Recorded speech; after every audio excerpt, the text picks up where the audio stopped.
Scorpio, and welcome to Dharma, your 2020 spring reading from Planet Waves. I'm Eric Francis Coppolino here with a little astrology for you.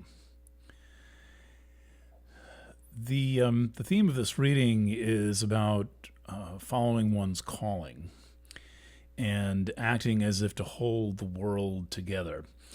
And in most of the readings, there have been very, very strong themes of career and one's professional calling and integrating those things. In your chart, the emphasis is much more personal. The theme is, in a way, it's quite distinctly private in nature, and the reason for that are the houses involved, and I think more than any other. Let's see, this is the eighth sign that I'm doing, going in order. There have not been not that much in the way of family themes has come up, but in your chart, there are some very important family themes that will help you to be aware of. And it's not anything that hasn't come up before at different times. There have been a number of times over maybe the past 15 years where this stuff has come into focus, but it's coming into focus in a whole new way now, and in a way that that will have a quality of summarizing the past so that you can get a handle on it and move on.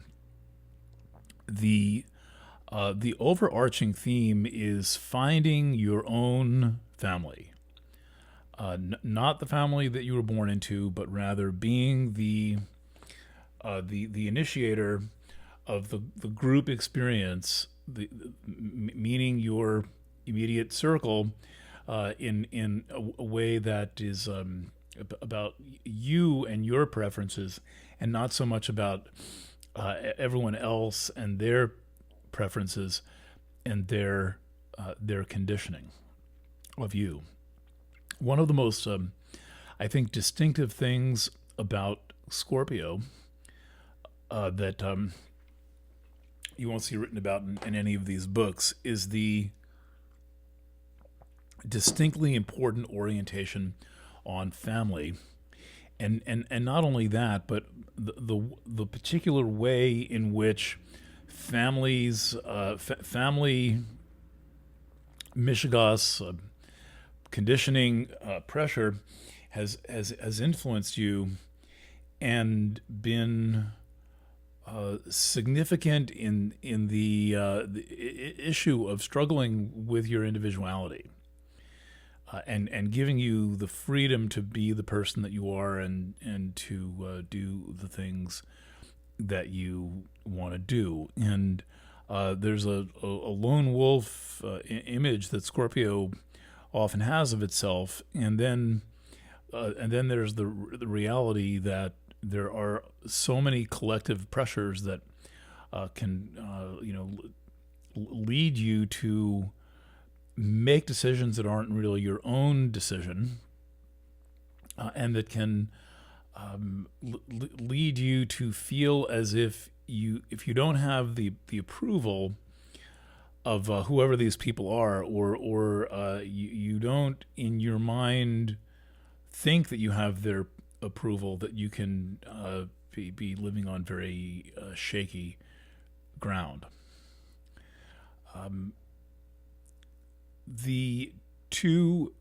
There's several factors at work this year. There's 2 planetary retrogrades. Let's cover them for a second, and maybe just launch into that.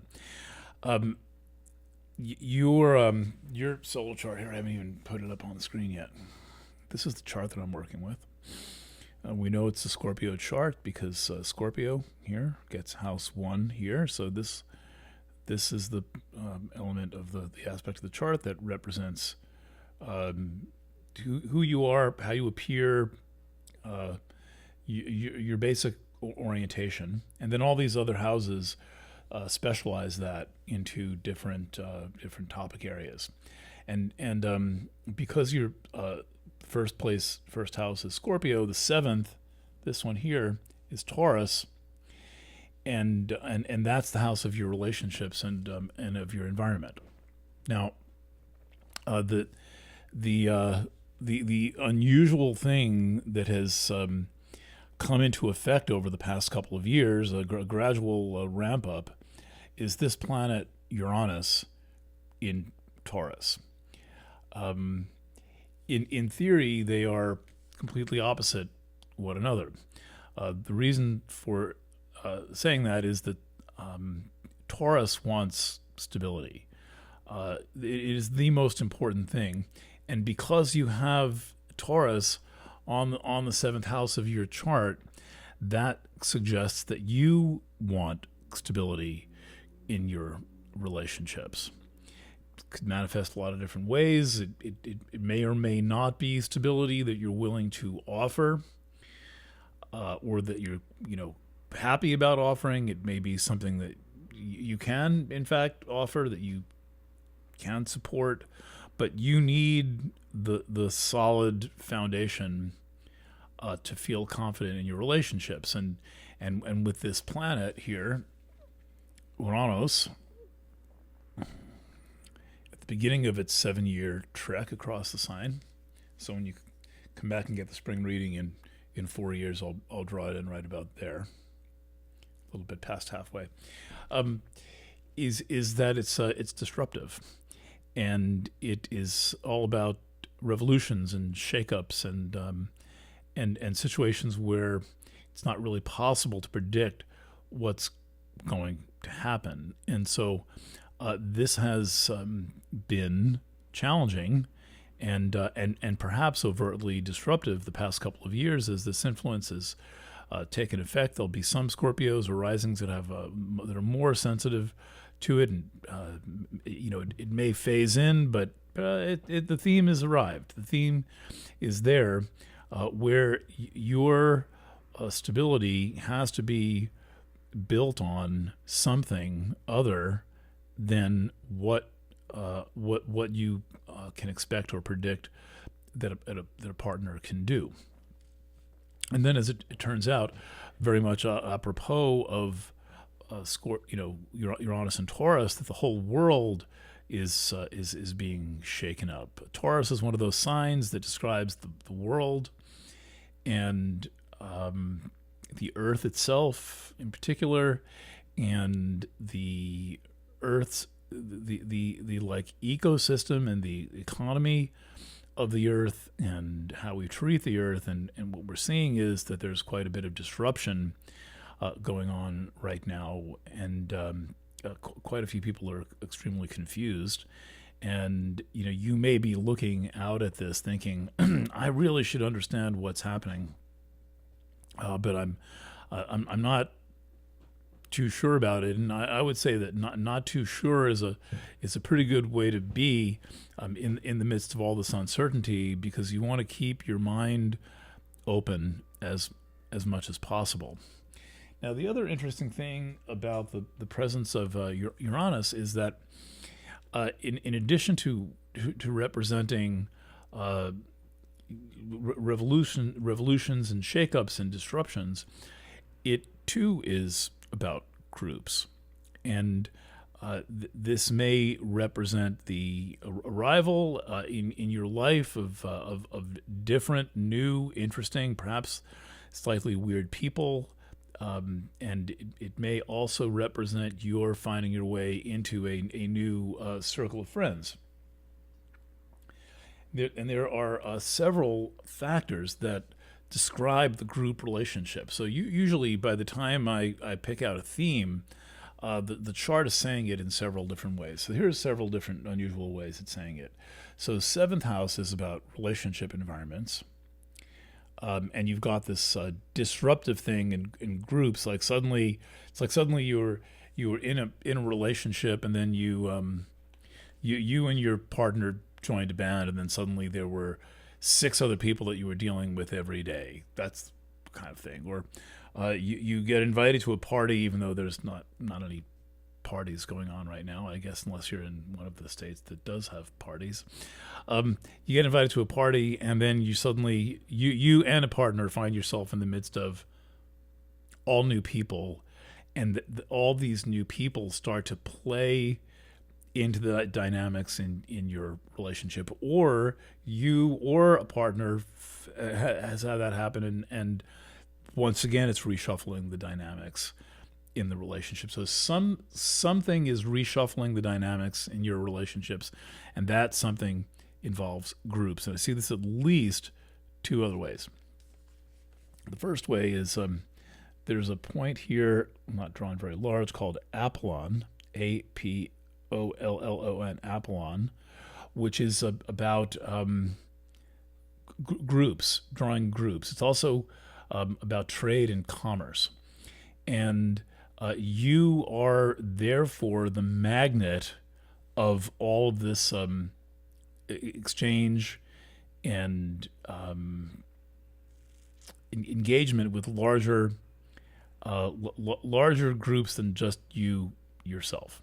Third, actually, Aquarius is a very prominent sign in your chart. All the ones on the dark lines are the most important ones for you. So that means that it's Taurus, Leo, and Aquarius.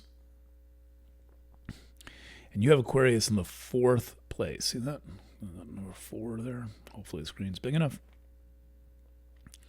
And what's recently entered is Saturn. And what that is suggesting is that it is time to make changes and adjustments on the level of family. The 4th house down here, this is the realm of family. It's also the realm of security. It's also the realm of your personal home. Family home, but also the 4 walls you currently inhabit. And Saturn has just arrived. It's going to transition back out into Capricorn one more time and then come back in. And then in December, Jupiter, which is currently in Capricorn, is going to arrive in Aquarius. And so this too indicates a shift on the level of groups.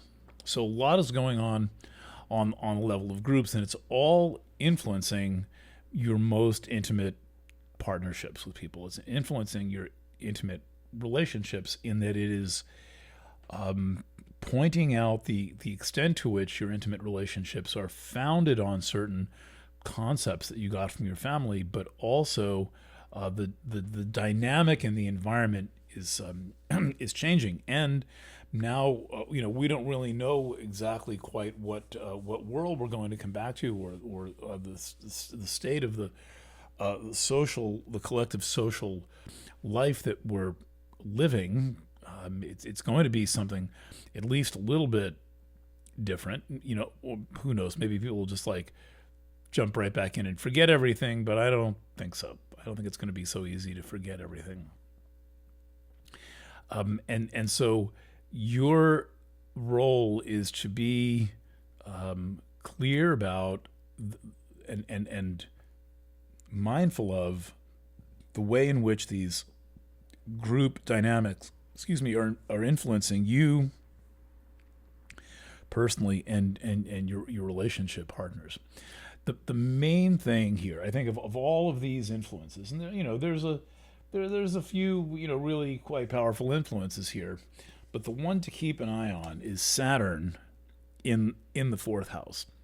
Because Saturn in the 4th house, which is soon to be in a few years followed by Pluto in the 4th house, is saying you have to be standing on your own foundation. You have to be the ground that you're walking on. It can't be the approval or the concepts of somebody else.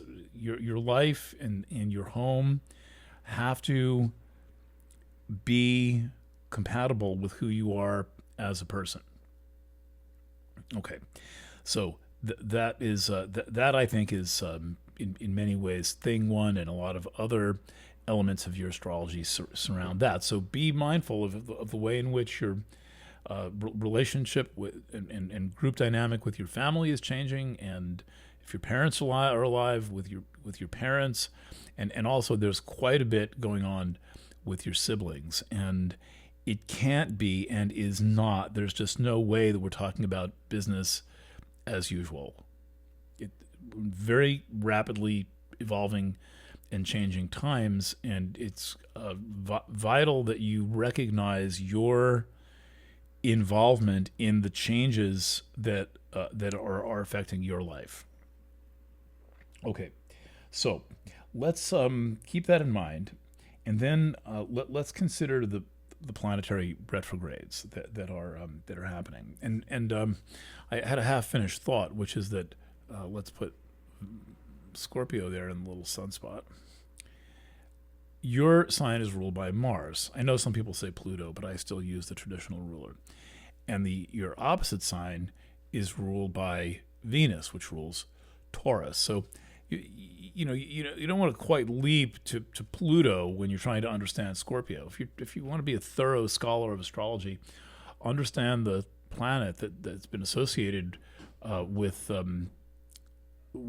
Scorpio for all of time up until somewhere in the 20th century. Astrology's got a very long history, and lots of charts were read before the discovery of Pluto. So Pluto has a role, and we'll get to that. But really, you will have the experience of Mars being so vital when we get to the Mars retrograde. And because your sign's ruled by Mars and your opposite sign is ruled by Venus, there is more of this shuffling going on.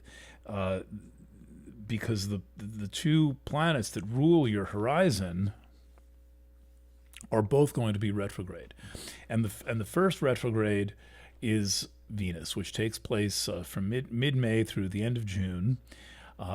The process is underway because Venus has been in Gemini for quite some time now, and it's been conjunct Vesta for a while now. So this has been going on for about a month, and it will continue to be the theme in your relationships. And this gives you some idea of what a relationship partner may be experiencing, and the way to consider that and to handle it. But we can say for sure that there is some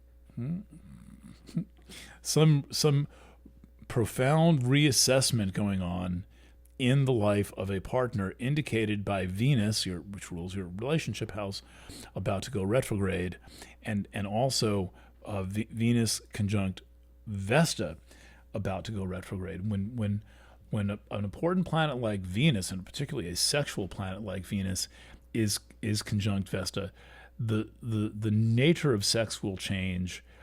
Sex itself will change. Sex may seem to stop. A partner may not seem to be interested because they're going through their own thing. But there's another possibility, which is a partner may be in a position to be particularly helpful with your growth and transition process into whatever you are doing.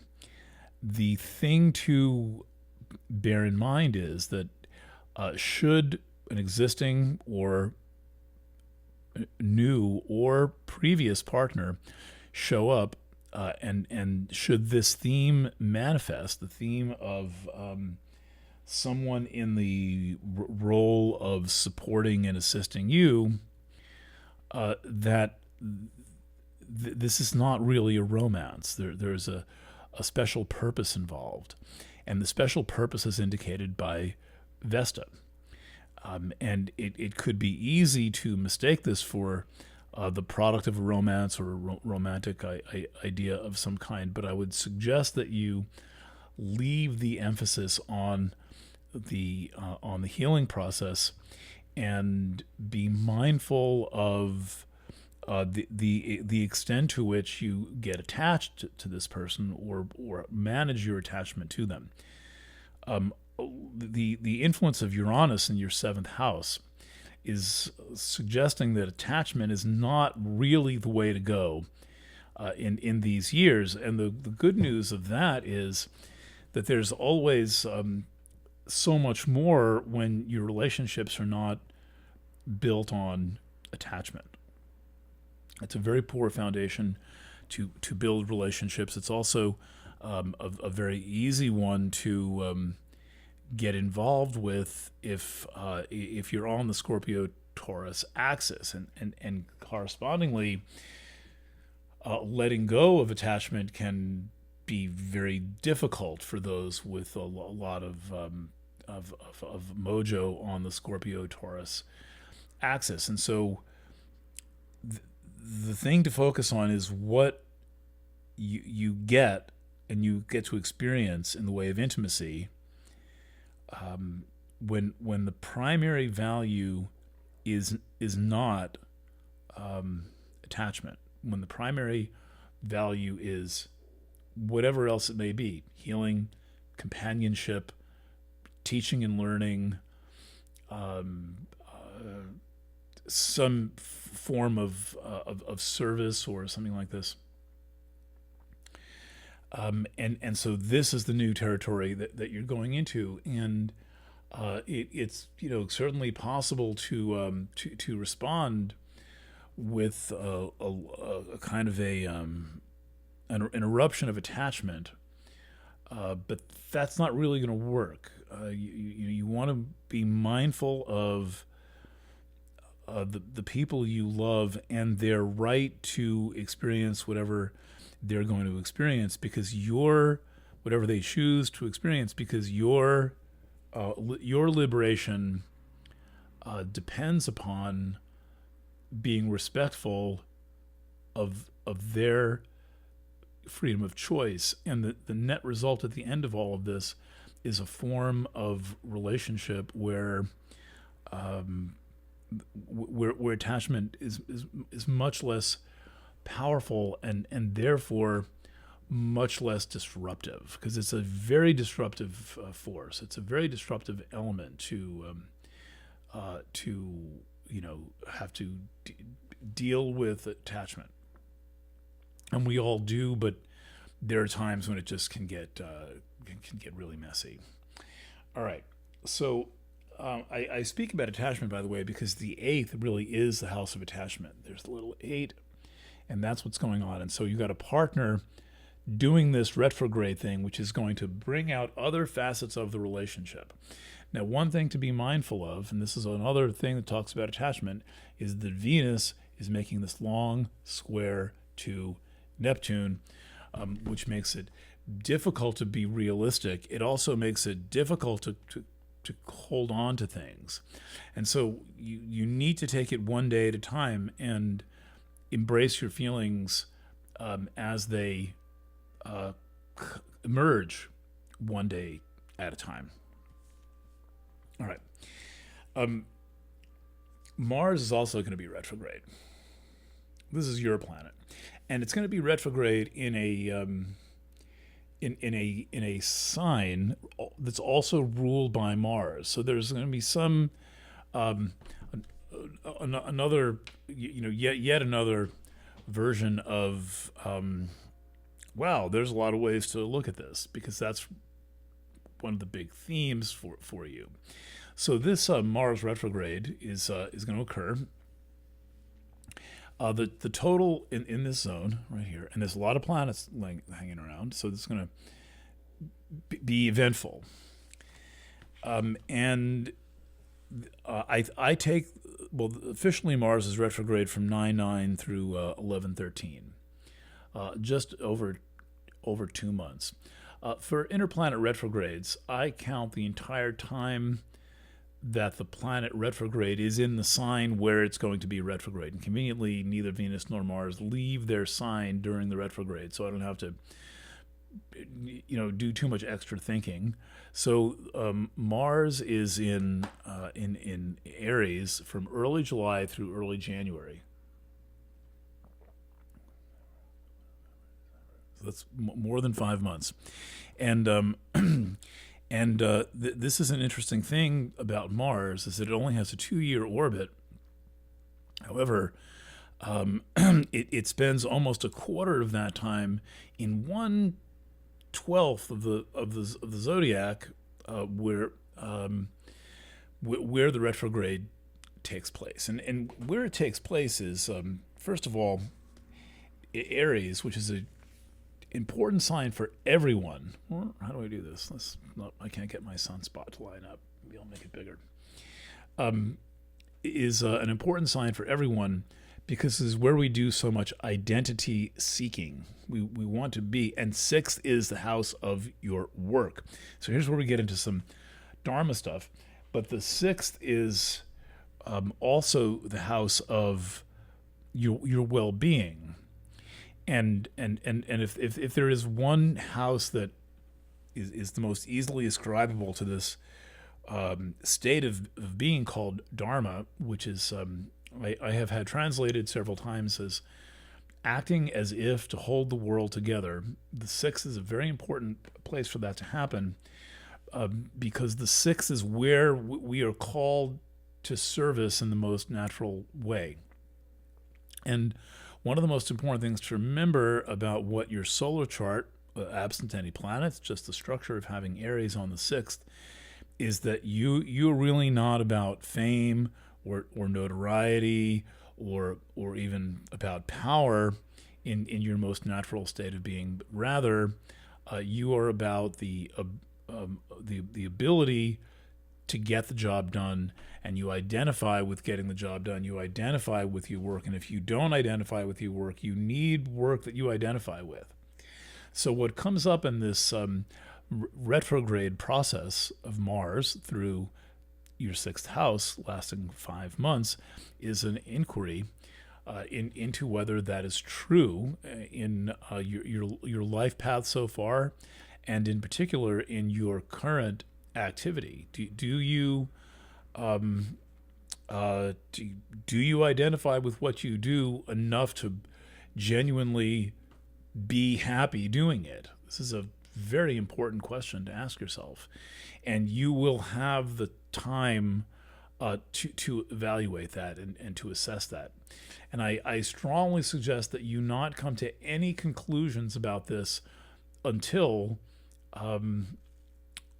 the process is over, because there's a lot of moving parts here, and Mars retrograde kind of ends the year on one level, and then other factors enter your life. Remember, Saturn and Jupiter are on the move, and so if you're asking yourself this question, do I identify with my work, and what about it do I identify with? Take the rest of the year to make your mind up about that, rather than acting on some kind of an impulse. Now, it may be that you get some kind of an offer that you or some kind of an opportunity opens up, and of course, if that happens, consider it and take it seriously. But the way to take it seriously is to ask yourself, is this really me? Is this the most useful thing that I can be doing? But more than anything, do you feel like you belong in that? And sometimes you have to experiment to figure out if you belong in it, and sometimes you just kind of get thrown into the soup, and then you decide whether that's the right thing or the wrong thing. So with the presence of Uranus in your seventh, the possibility of spontaneous developments is there. But be reflective and delay the decision as long as you have to or need to. Including, you may be able to just, let's say someone offers you something, you take a 6-month deferral. Okay, so that's going on. The other thing that the sixth house represents is your health. And with Chiron in the sixth, this is focused and it's poignant because Chiron is so much about health. And health in our society means, stuff like going to the doctor and what insurance company do you have and what medications are you on. The sixth is a much more holistic concept of health. The sixth house is a is a concept where the holos, where the totality of your experience is what you have to pay attention to, and recognize that any part of you may represent the whole part of you, and that you are a whole system. You are a creature who is a total being, and you need to be that total being, and therefore, when there is a question, to not cut yourself in parts and treat the part, but rather consider everything from a whole systems standpoint. Consider everything from the question of every facet of you. You could look at it as mind, body, spirit. You could consider the question as a question of environment. Very important factor to consider is the effect of your surroundings on your well-being. Mars conjunct Chiron could, which happens on July 14th, could spark up some concerns, and then you want to take the message. It might not last, right? You might encounter some seemingly transient health matter, but if you do, you want to not just suppress it or quickly move on, but rather study this and use it as a means of self-study and figure out where it is that you are really coming from. The final concept of the sixth involves your sexual health. Now, Scorpio is the spookiest sign of the zodiac because people associate it with sex and death. And I would probably say the sex part is the spookier of the two for our contemporary chicken shit culture. And your sexual health is very important, and so you want to pay particular attention to your sexual health. That's Aries. It's Chiron in Aries. It's Chiron conjunct Salacia in Aries. If you look down on your screen, you'll see an article about Salacia that'll kind of teach you about the maturity factor involved. And then the Mars retrograde is going to speak to the whole issue as well. The maturity factor here is on what level do you take your sexuality? Do you allow your sexuality to represent an element of your spiritual being, or perhaps the most important element of your spiritual being?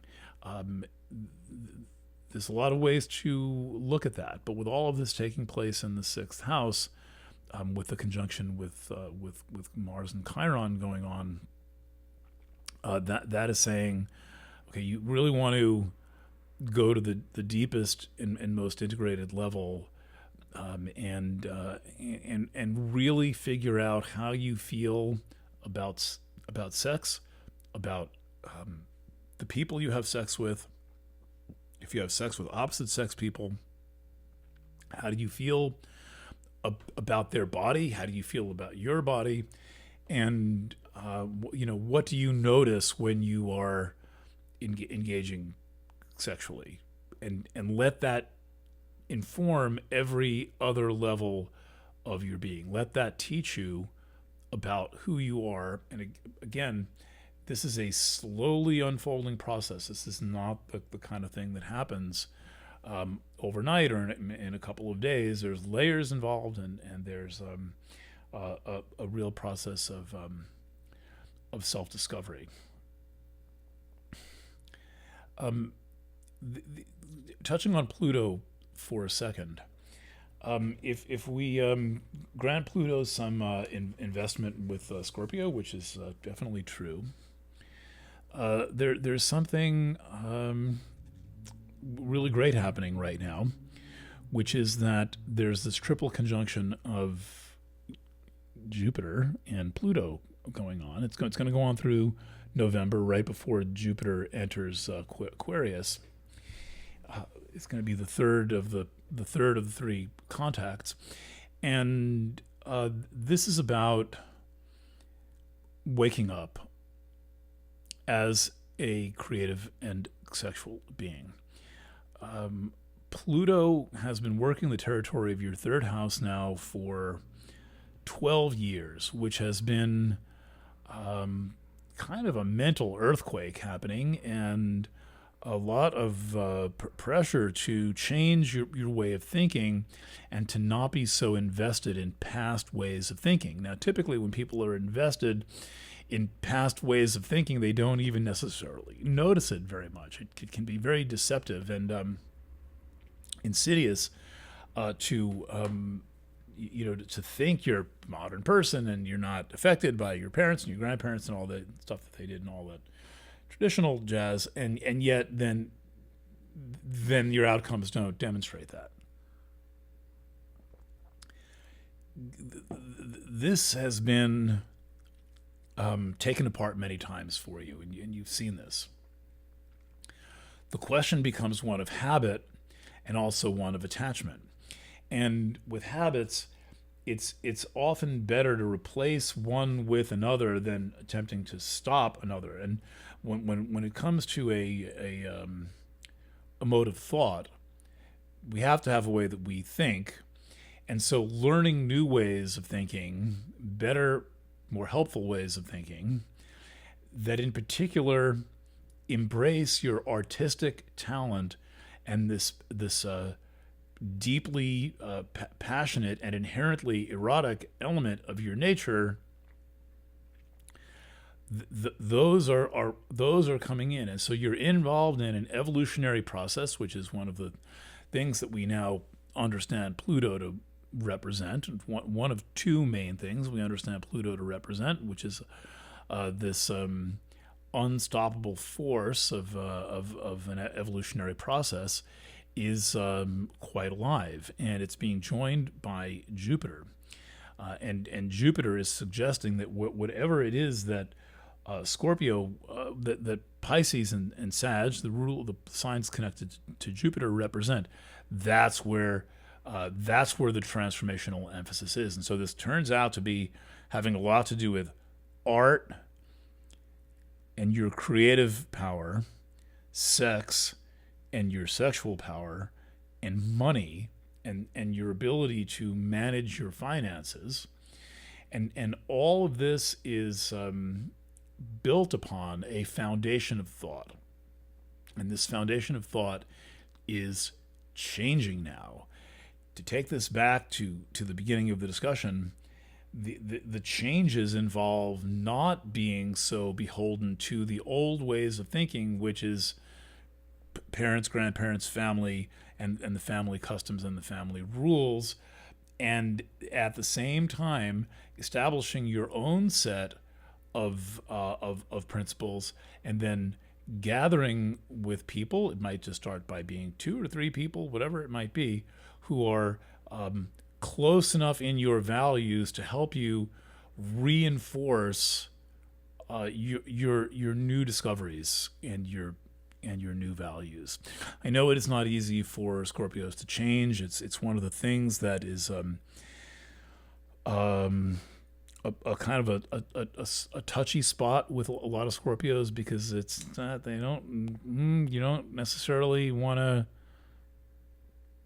do things too differently than you have in the past, but every factor operating within you and coming seemingly from outside, whether it's in the environment or whether it's a partner, is saying it is time to move this whole thing called your life along, and find yourself in new spaces and new places and with new people. And this could mean quite literally no longer occupying the house you're in or apartment that you're in sometime fairly soon, and transforming your whole concept of the group that surrounds you. All right, that is what I have to say to you. If you're not Scorpio rising, please do check out your rising sign. You're invited to share this video or others with people if you feel that they are going to benefit from the experience, or if you will benefit from having them have this point of view that I'm offering. Thank you for your trust, and I will see you over in a different sign. Signing off on May 1st. Bye for now.